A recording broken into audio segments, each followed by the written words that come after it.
Meanwhile, the White House says Hunter Biden's ties to Ukrainian gas companies appear to be an ethical conflict for the former VP. But how often does this happen in Washington, D.C.? That's a question One America's Jack Posobiec is asking, and he sat down with an oversight watchdog. We're very excited here. Welcome back to One America News. Andrzejewski, the CEO of OpenTheBooks.com. Thanks so much for being on with us. Great to be on the program, Jack. Now, here in Washington, we've got this new scandal that all came about because of Ukraine, because of Joe Biden, his son, money, and this whole issue of money in politics and whether or not that plays into the ethics question.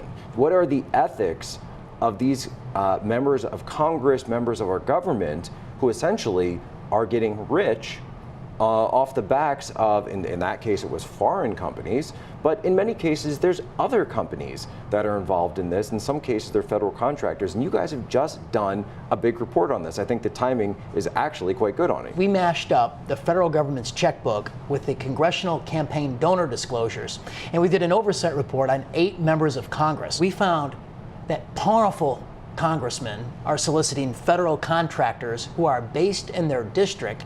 These contractors are giving hundreds of thousands of dollars worth of campaign donations, and they're getting oftentimes up to billions of dollars out of the federal checkbook on contracts and grants. 5 out of our 8 actually sit on House Ways and Means.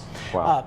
You had to be a significant federal contractor and receive up to, millions, if not billions of dollars, and you had to be based in the member's district, and then you also had to be a significant campaign donor to the member. 5 out of our 8 contractors are actually the #1 all-time contributor to the congressman. Tell me about some of the things you found.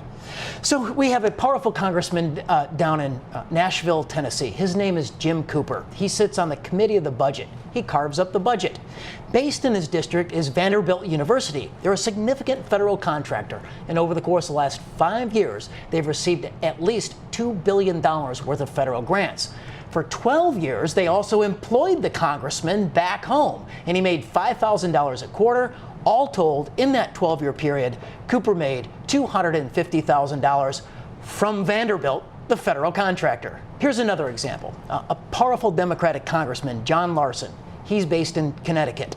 He sits on House Ways and Means, and in his district is United Technologies, a Fortune 100 company, who's received millions of dollars worth of federal grants, billions of dollars worth of federal contracts, and they have given the congressman, Larson, $400,000 over the course of his career in campaign donations. Surely there's some kind of laws that would govern this.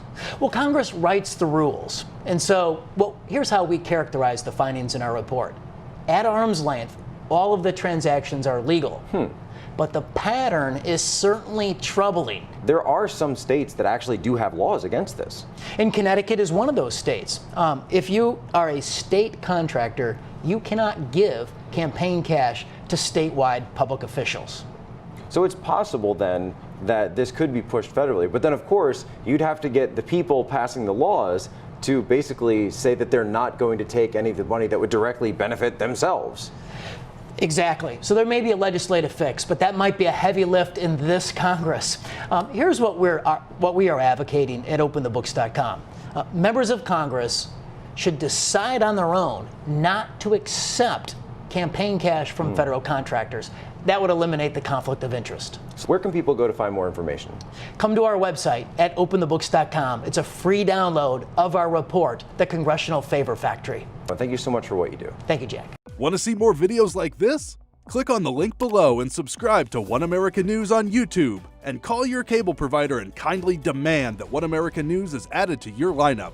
Call and subscribe today.